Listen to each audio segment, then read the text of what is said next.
সকলো ছাত্ৰ ছাত্ৰীকে স্বাগতম জনাইছো মোৰ চেনেল ষ্টাডি আসামিছলৈ আৰু এই চেনেলটোত উপলব্ধ থাকিব ক্লাছ 6 ৰ পৰা ক্লাছ 10 লৈ সেবা আৰু CBSE ৰ অসমীয়া বিষয়ৰ সকলো বিষয়বস্তুৰ লগতে প্ৰশ্ন উত্তৰসমূহ আৰু তোমালোকে যদি মোৰ লগত অসমীয়া পঢ়িবলৈ বিচাৰিছা তেন্তে মোৰ চেনেলটো সাবস্ক্ৰাইব কৰিবা লাইক কৰিবা আৰু শেয়াৰ কৰিবা এতিয়া বলা যাও আমি অসমীয়া পঢ়িবলৈ ছাত্ৰ ছাত্ৰীসকল আজি আমি আৰম্ভ কৰিবলৈ লৈছো নৱম মানৰ অসমীয়া সাহিত্য চয়নিকাৰ পাঠ নং 11 আৰু পাঠটোৰ নাম হৈছে যুজ এতিয়া প্ৰথম কোৱেশ্চনটো চোৱা অতি চমুকৈ উত্তৰ দিয়া কাৰ বেগৰ পৰা টকা চুৰ হৈছিল উত্তৰ প্ৰশান্তৰ বেগৰ পৰা টকা চুৰ হৈছিল খ নম্বৰ সিদ্ধাৰ্থহঁতৰ শ্ৰেণী শিক্ষক গৰাকীৰ নাম কি আছিল উত্তৰ সিদ্ধাৰ্থহঁতৰ শ্ৰেণী শিক্ষক গৰাকীৰ নাম হ'ল মহেন্দ্ৰ মাষ্টৰ নিৰ্মলে কাক বিচাৰি দোকানলৈ গৈছিল উত্তৰ নিৰ্মলে সিদ্ধাৰ্থক বিচাৰি দোকানলৈ গৈছিল ঘ নম্বৰ সিদ্ধাৰ্থই পেন্সিল বক্সত কি সাঁচি থৈছিল উত্তৰ সিদ্ধাৰ্থই পেন্সিল বক্সত দেউতাই দিয়া চকলেটৰ কাগজবোৰ সাঁচি থৈছিল ঙ নম্বৰ নিৰ্মলে কিয় বহুদিনৰ বাবে বাহিৰলৈ যাব লগা হৈছিল উত্তৰ নিৰ্মলৰ দেহত এটা জটিল ৰোগ থকা বাবে বাহিৰলৈ যাব লগা হৈছিল এতিয়া চোৱা তাতকৈ অকমান দীঘল প্ৰশ্নোত্তৰসমূহ ধৰা 2-3 নম্বৰৰ প্ৰথমটো হৈছে সিদ্ধাৰ্থই কিয় প্ৰশান্তৰ বেগৰ পৰা পইচা চুৰ কৰিছিল উত্তৰ সিদ্ধাৰ্থই নিচাজাতীয় বস্তু সেৱনত ধৰিছিল যাৰ বাবে পইচাৰ প্ৰয়োজন হোৱাত তেওঁ প্ৰশান্তৰ বেগৰ পৰা পইচা চুৰ কৰিছিল খ নম্বৰ কি কাৰণত সিদ্ধাৰ্থ নিচাসক্ত হৈ পৰিছিল উত্তৰ মাক দেউতাকৰ বিচ্ছেদ একাকীকত্ব আদিৰ বাবে সিদ্ধাৰ্থ নিচাসক্ত হৈ পৰিছিল গ নম্বৰ নিৰ্মলে সিদ্ধাৰ্থক বিচাৰি কিয় পাণ দোকানখনলৈ গৈছিল উত্তৰ নিৰ্মলে সিদ্ধাৰ্থক কেইবাদিনো পাণ দোকানখনত দেখা পাইছিল এই দুই এদিন দোকানৰ আঁৰত লুকাই সিদ্ধাৰ্থক চিগাৰেট টানি থকাও দেখা পাইছিল সি এক কৌতূহল আৰু সন্দেহৰ বশৱৰ্তী হৈ সিদ্ধাৰ্থক বিচাৰি পাণ দোকানলৈ গৈছিল নেক্সট কুৱেশ্যন ঘ নম্বৰ সিদ্ধাৰ্থই প্ৰথমতে কিয় নিৰ্মলৰ মুখামুখি হ'ব খোজা নাছিল উত্তৰ সিদ্ধাৰ্থই প্ৰথমে নিৰ্মলৰ মুখামুখি হ'ব খোজা নাছিল কাৰণ সিদ্ধাৰ্থই নিজৰ পৰাই পলাই ফুৰিছিল তাৰ দুখ যন্ত্ৰণা একাকীকত্ব চকুপানী এইবোৰ সি আনক দেখুৱাব খোজা নাছিল ঙ নম্বৰ নিৰ্মলৰ জটিল ৰোগৰ কথা জানি সিদ্ধাৰ্থই কি কৈছিল উত্তৰ নিৰ্মলৰ জটিল ৰোগৰ কথা জানি সিদ্ধাৰ্থই কৈছিল যে সি ড্ৰাগছ লোৱা এৰিব চেষ্টা কৰিব চকুৰ সন্মুখত নাথাকিলেও সিদ্ধাৰ্থৰ বুকুৰ ভিতৰৰ পৰাই নিৰ্মলে তাক বাধা দিব ছাত্ৰ ছাত্ৰীসকল তোমালোকে মোৰ এই ভিডিঅ'টো পঢ়ি চাই যদি তোমালোকে প্ৰশ্নোত্তৰসমূহ বুজি পাইছা তেতিয়াহ'লে তোমালোকে মোৰ চেনেলটো ছাবস্ক্ৰাইব কৰিবলৈ নাপাহৰিবা আৰু কিবা বুজি নাপালে কমেণ্ট কৰিবা লগতে থকা বেল আইকনটো প্ৰেছ কৰিবা এতিয়া চোৱা 3 নং প্ৰশ্নোত্তৰ এইখিনি তাতোকৈ অকমান দীঘল অকমান বহলাই লিখা নিচিনা 3 নম্বৰটো হৈছে তোৰ কি হৈছে মোক ক'বই লাগিব সিদ্ধাৰ্থ নিৰ্মলৰ এই কথাখিনিয়ে সিদ্ধাৰ্থক কেনেদৰে প্ৰভাৱিত কৰিছিল এইখিনি প্ৰশ্নোত্তৰ 1-2 লাইনৰ ভিতৰত লিখিলে নহ'ব গতিকে তোমালোকে অলপমান বহলাই লিখিবলৈ চেষ্টা কৰিবা উত্তৰ তোৰ কি হৈছে মোক ক'বই লাগিব সিদ্ধাৰ্থ নিৰ্মলৰ এই কথাখিনিয়ে সিদ্ধাৰ্থৰ মনত আপন্নতাৰ ভাৱ জগাই তুলিছিল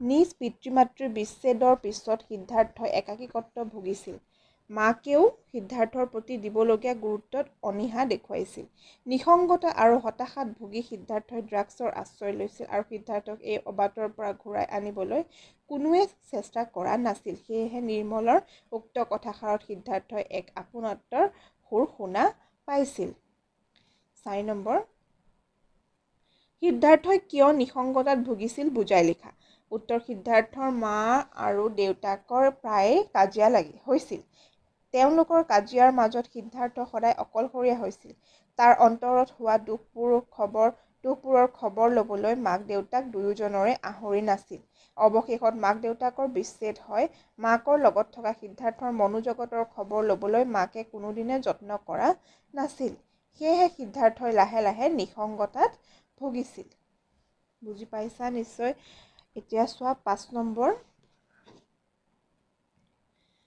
নিৰ্মলে সিদ্ধাৰ্থক কেনেদৰে ভুল বাটৰ পৰা আঁতৰাই আনিছিল বিৱৰি লিখা। উত্তৰ পাৰিবাৰিক অশান্তিৰ বাবে সিদ্ধাৰ্থই নিসংগতাত ভুগিছিল আৰু ড্ৰাগছ আসক্ত হৈ পৰিছিল। ড্ৰাগছৰ বাবে পইচা গোটাবলৈ সিদ্ধাৰ্থই স্কুলৰ লগৰ ল'ৰাৰ বেগতো হাত দিবলৈ আৰম্ভ কৰিছিল। নিৰ্মলে সিদ্ধাৰ্থক লগ কৰি তাৰনো কি হৈছে সুধিছিল আৰু বন্ধুত্বৰ উমাল পৰশেৰে ভুল বাটৰ পৰা তাক আঁতৰাই আনিবলৈ যত্ন কৰিছিল। নিৰ্মলৰ বন্ধুত্ব আৰু দায়িত্ববোধে সিদ্ধাৰ্থক ভুল বাটৰ পৰা আঁতৰাই আনিছিল। নেক্সট কুৱেশ্যন 6 নম্বৰ তোৰ দৰে ল'ৰাৰ কথাৰ উত্তৰ দিব নোৱাৰি। অস্বস্তিকৰ মৌনতাৰ মাজত কেৱল ছটফটাবহে পাৰি। কথাষাৰৰ অন্তৰ্নিহিত ভাৱ বিশ্লেষণ কৰা। উত্তৰ সিদ্ধাৰ্থৰ স্বভাৱ চৰিত্ৰ সলনি হোৱা দেখি বন্ধু নিৰ্মলে সিদ্ধাৰ্থক লগ কৰি তাৰনো কি হৈছে তাক সুধিলে। কিন্তু সিদ্ধাৰ্থই নিৰ্মলক একো উত্তৰ নিদিয়াকৈ গুচি গ'ল। সিদ্ধাৰ্থই মহেন্দ্ৰ মাষ্টৰৰ কঠোৰ বাক্যবাণৰো উত্তৰ দিবলৈ সংকোচ নকৰে। কিন্তু নিৰ্মলৰ নিচিনা সহজ সৰল সৎ নিৰ্ভীক ল'ৰাজনৰ প্ৰশ্নৰ উত্তৰ দিব পৰা নাই। কাৰণ নিৰ্মল এজন সৎ সাহসী নিভাঁজ মনৰ ল'ৰা। সি সিদ্ধাৰ্থক ভুল বাটৰ পৰা আঁতৰাই আনিবলৈহে যে সিদ্ধাৰ্থক প্ৰশ্ন কৰিছিল সেয়া সিদ্ধাৰ্থই বুজি পাইছিল। সেয়ে সিদ্ধাৰ্থই ভাবিছিল যে নিৰ্মলৰ দৰে ল'ৰাৰ কথা উত্তৰ দিব নোৱাৰি। অস্বস্তিকৰ মৌনতাৰ মাজত কেৱল ছটফটাবহে ৰ'ব পাৰি। নেক্সট কুৱেশ্যন 7 নম্বৰ হাঁহিব নোৱাৰি, খেলিব নোৱাৰি, শুব নোৱাৰি, ইমানেই তীব্ৰতা এই শূন্যতাৰ ভাৱ দুখৰ দাহন। কথাষাৰৰ কাৰ বিষয়ে আৰু কিয় কোৱা হৈছিল বুজা লিখা। উত্তৰ কথাষাৰ সিদ্ধাৰ্থৰ বিষয়ে কোৱা হৈছে। সিদ্ধাৰ্থৰ মাক দেউতাকৰ মাজত প্ৰায় কাজিয়া হৈছিল। তেওঁলোকে নিজৰ মাজত এনেদৰেই সোমাই পৰিছিল যে সিদ্ধাৰ্থৰ মনৰ পৰা বিৰূপ প্ৰতিক্ৰিয়াৰ বিষয়ে সমূলি মন দিয়া নাছিল। এদিন মাক দেউতাকৰ মাজত বিচ্ছেদ হৈছিল। সিদ্ধাৰ্থক কোনোৱে ইয়াৰ কাৰণ জনোৱা নাছিল আৰু সিদ্ধাৰ্থও নিজে কাকো একো সোধা নাছিল। মাক বাপেকৰ কি হৈছে সেই অমীমাংসিত প্ৰশ্ন যি আছিল তাৰ চকুপানীবোৰতকৈও গধুৰ। সিদ্ধাৰ্থ নামৰ সংবেদনশীল কিশোৰজনে নিসংগতা আৰু হতাশাত ভুগিছিল। চাৰিওফালে শূন্যতা দেখিছিল য'ত হাঁহিব নোৱাৰি, খেলিব নোৱাৰি, শুব নোৱাৰি, ইমানেই তীব্ৰতা এই শূন্যতাৰ ভাৰ দুখৰ দাহন। এই প্ৰশ্নটো খুবেই ইম্পৰ্টেণ্ট, ভালদৰে চাবা তোমালোকে। এতিয়া 8 নম্বৰটো চোৱা। সিদ্ধাৰ্থই কিহৰ তাড়নাত মাকৰ খাৰুযোৰ চুৰি কৰিছিল আৰু পিছত তাৰ কিয় অন্তদণ্ড হৈছিল লিখা। সিদ্ধাৰ্থই ড্ৰাগছ আসক্ত হৈছিলে। আসক্ত মানে হৈছে ড্ৰাগছৰ প্ৰতি মানে একদম দুৰ্বল। ড্ৰাগছ নহ'লে সিদ্ধাৰ্থই থাকিব নোৱাৰে। ড্ৰাগছ কিনিবলৈ পইচাৰ প্ৰয়োজন হোৱাত তেওঁ খাৰুযোৰ চুৰি কৰিছিল। সিদ্ধাৰ্থই যেতিয়া মাকৰ খাৰুযোৰ পাণ দোকানীজনৰ হাতত তুলি দিছিল সেই সময়ত পুলিচে সিহঁতৰ ঘৰৰ কাম কৰা ছোৱালীজনীক বান্ধি নি লকআপত ভৰাইছিল। সেইবাবে তাৰ অন্তদণ্ড হৈছিল। নেক্সট প্ৰশ্ন 9 নম্বৰ আচলতে মন গ'লেই সুখী হ'ব পাৰি জানি নিৰ্মলে ক্ৰী প্ৰসংগত সিদ্ধাৰ্থক এনেদৰে কৈছিল বুজাই লিখা। উত্তৰ সিদ্ধাৰ্থই ড্ৰাগছৰ প্ৰতি কেনেদৰে আসক্ত হৈ পৰিছিল সেই সকলোবোৰ কথা নিৰ্মলক ক'লে আৰু নিৰ্মলে সিদ্ধাৰ্থক ড্ৰাগছৰ কবলৰ পৰা মুক্ত কৰাৰ প্ৰসংগত এনেদৰে কৈছিল। নিৰ্মলে সিদ্ধাৰ্থক বুজাইছিল যে আচল কথা হৈছে মনটো। জীৱনটোক ভাল পালে জীৱনটোৱে কেতিয়াও প্ৰবঞ্চনা নকৰে। এই নদী, পাহাৰৰ মূৰৰ ওপৰত আকাশ, জোনটো, তৰাবোৰ মন গ'লেই ভাল পাব পাৰি, আপোন কৰি ল'ব পাৰি। এইবোৰ ভাল পোৱা নিঃশেষ নহয়, শূন্য নহয়। আচলতে মন গ'লেই সুখী হ'ব পাৰি। নেক্সট কুৱেশ্যন ব্যাখ্যা কৰা। ব্যাখ্যা কৰা কি দিছে চোৱা। ক নম্বৰ নোপোৱা মৰম পোৱাৰ আশাই যেন মোক দুৰ্বল আৰু অভিমানী কৰে। বাক্য ফাঁকি আমাৰ পাঠ্যপুথিৰ অন্তৰ্গত ডক্টৰ মৃণাল কলিতা দেৱৰ দ্বাৰা ৰচিত যুঁজ নামৰ চুটি গল্পটিৰ পৰা তুলি দিয়া হৈছে। মাক দেউতাকৰ কাজিয়া আৰু শেষত বিচ্ছেদ মানে জানাই নিশ্চয়, এৰা এৰি হৈ যোৱা। এই সকলোবোৰৰ মাজত সিদ্ধাৰ্থই যেন নিঃসংগ আৰু অকলশৰীয়া হৈ পৰিল। তাৰ মনোজগতৰ খবৰ ৰাখোতা, তাক এষাৰি মৰমৰ মাত দিওঁতা, তাৰ ভুলবোৰ আঙুলিয়াই দিওঁতা কোনো নোহোৱা হ'ল। ফলস্বৰূপে সিদ্ধাৰ্থই আশ্ৰয় ল'লে ড্ৰাগছৰ। ড্ৰাগছ কিনিবলৈ পইচাৰ যোগাৰ কৰিবলৈ মাকৰ সোণৰ খাৰু চুৰ কৰাৰ পৰা স্কুলৰ লগৰ ল'ৰাৰ বেগতো হাত দিলে। স্কুলত পইচা চুৰ বুলি ধৰা পৰাৰ পিছত বন্ধু নিৰ্মলে তাক সৎ পথলৈ উভতি অনাৰ চেষ্টা কৰে আৰু সিদ্ধাৰ্থক তাৰ কি হৈছে ক'বলৈ জোৰ কৰে। নিৰ্মলৰ আন্তৰিকতাপূৰ্ণ মৰমৰ দাবীত সিদ্ধাৰ্থৰ মনত পৰিৱৰ্তনৰ লহৰ উঠে। এনেদৰে মৰমৰ দাবী কৰিব পৰা মানুহবোৰে সিদ্ধাৰ্থৰ জীৱনৰ পৰা বহু দূৰলৈ গুচি গ'ল। নোপোৱা মৰম পোৱাৰ আশাই যেন তাক দুৰ্বল আৰু অভিমানী কৰে। কাৰ ওপৰত এই অভিমান? সিদ্ধাৰ্থই যেন নিজেও বুজি নাপায়। অভিমান মানে হৈছে ঠেহ পতা। খ নম্বৰ, মানুহে দেখা ঘৃণনীয় সত্যৰ আঁৰতো হয়তো কেতিয়াবা লুকাই থাকে আন কিছুমান কৰুণ সত্য। উত্তৰ, বাক্যফাকি আমাৰ পাঠ্যপুথিৰ অন্তৰ্গত ডক্টৰ মৃণাল কলিতাদেৱৰ দ্বাৰা ৰচিত যুঁজ নামৰ চুটি গল্পটিৰ পৰা তুলি দিয়া হৈছে। কেতিয়াবা দেখা পোৱা সত্য ঘটনাবোৰৰ আঁৰত কিছুমান কৰুণ কাহিনী লুকাই থকা দেখা পোৱাৰ প্ৰসংগতে লিখকে উক্ত কথাষাৰি অৱতাৰণা কৰিছে। সিদ্ধাৰ্থ এজন সংবেদনশীল ল'ৰা। সিও লগৰ ল'ৰাৰ লগত হাঁহি ধেমালি কৰি খেলিছিল। কিন্তু কেইমাহমানৰ পৰা সি গহীন, খিংখিঙীয়া আৰু বেপৰুৱা হৈ পৰিছে। বন্ধুসকলৰ পৰা আঁতৰি শ্ৰেণীত পিছফালে অকলে বহিবলৈ লৈছে। শিক্ষকে কৰিব দিয়া ঘৰৰ কাম প্ৰায়েই নকৰে, আনহাতে মাজে মাজে স্কুলো ক্ষতি কৰিবলৈ লৈছে। এদিন স্কুলত লগৰ ল'ৰাৰ বেগৰ পৰা পইচা চুৰ কৰিলে আৰু মাষ্টৰৰ মুখে মুখে কথা কৈ এসপ্তাহমান স্কুললৈ অহা নাছিল। সিদ্ধাৰ্থৰ এনে পৰিৱৰ্তন নিৰ্মলে সহজে মানি ল'ব পৰা নাছিল। সি ভাবিছিল যে কেতিয়াবা মানুহে দেখা ঘৃণনীয় সত্যৰ আঁৰতো লুকাই থাকে আন কিছুমান কৰুণ সত্য আৰু সেইবোৰ সি বিচাৰি উলিয়ায়। গ নম্বৰ, পাবলগীয়া মৰমবোৰ হেৰুৱাই এখন ভাঙি যোৱা সংসাৰৰ সি হৈ পৰিছিল এটা বিদ্ৰোহী অথচ কৰুণ চৰিত্ৰ। বাক্যফাকি আমাৰ পাঠ্যপুথিৰ অন্তৰ্গত ডক্টৰ মৃণাল কলিতাদেৱৰ দ্বাৰা ৰচিত যুঁজ নামৰ চুটি গল্পটিৰ পৰা তুলি দিয়া হৈছে। সিদ্ধাৰ্থৰ মাক দেউতাকৰ মাজত কাজিয়া আৰু শেষত বিচ্ছেদ, এই সকলোবোৰৰ মাজত সিদ্ধাৰ্থৰ কোমলীয়া মনটো ভাগি ছিগি থানবান হৈ গ'ল।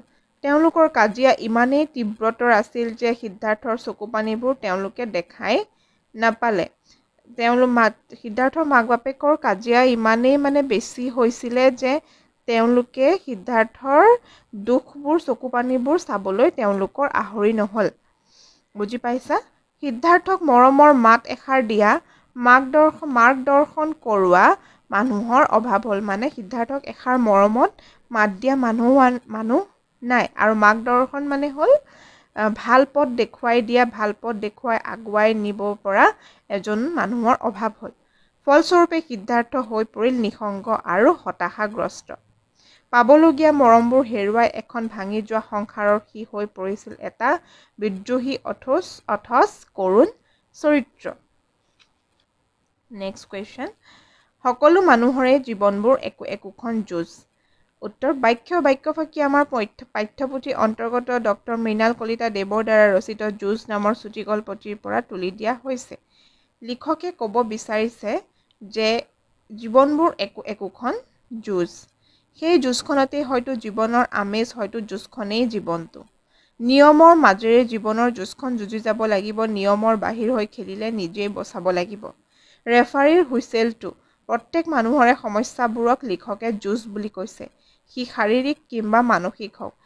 মানুহৰ জীৱনটো এখন যুঁজৰ নিচিনা। আমি সেই যুঁজবোৰ পাৰ কৰি যাব লাগিব। সেইটো লাগিলে কি হওক, শাৰীৰিকেই হওক বা মানসিকভাৱেই হওক, আৰু প্ৰত্যেকে নিজৰ নিজৰ জীৱনত এজন যুঁজাৰু। নেক্সট চোৱা, 11 নম্বৰ, যুঁজ গল্পটোৰ শিৰোনামাৰ তাৎপৰ্য বুজাই লিখা। উত্তৰ, ডক্টৰ মৃণাল কলিতাদেৱৰ যুঁজ হৈছে এটা চুটি গল্প।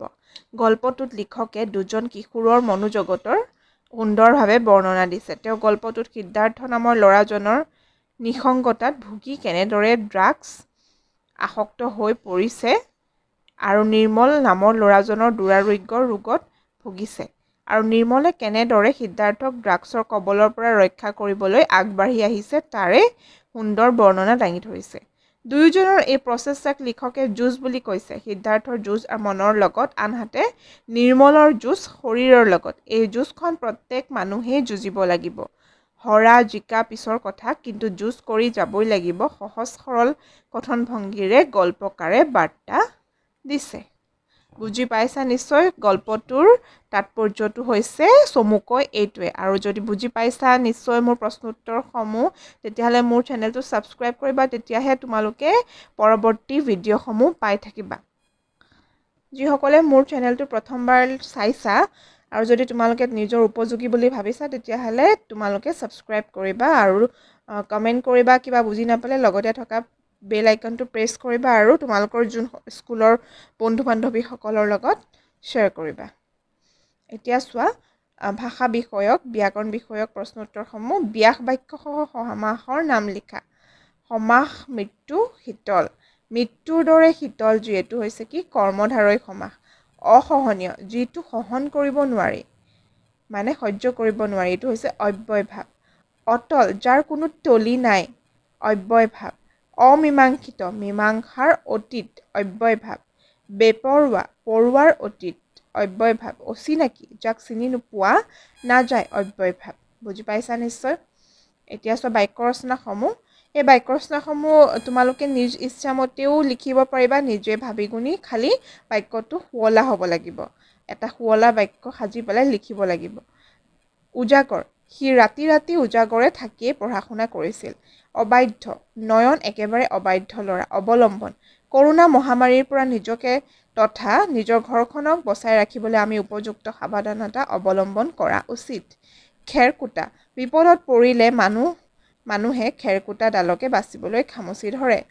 এতিয়া চোৱা সমাৰ্থক শব্দ লিখা। নীৰৱতা মানে নিঃশব্দ, বিষাদ, শোক, প্ৰস্তৰ শিলৰ, এককিত্ব, অকলশৰীয়া, আন্ধাৰ, তিমিৰ। ছাত্ৰ ছাত্ৰীসকল, পাঠটি ইমানতেই অন্ত পৰিলে। আৰু যদি ভিডিঅ'টো চাই ভাল পালা, বুজি যদি পোৱা নাই কমেণ্ট কৰিবা আৰু লাইক কৰিবা, শ্বেয়াৰ কৰিবা আৰু লগতে থকা বেল আইকনটো প্ৰেছ কৰিবা। ধন্যবাদ।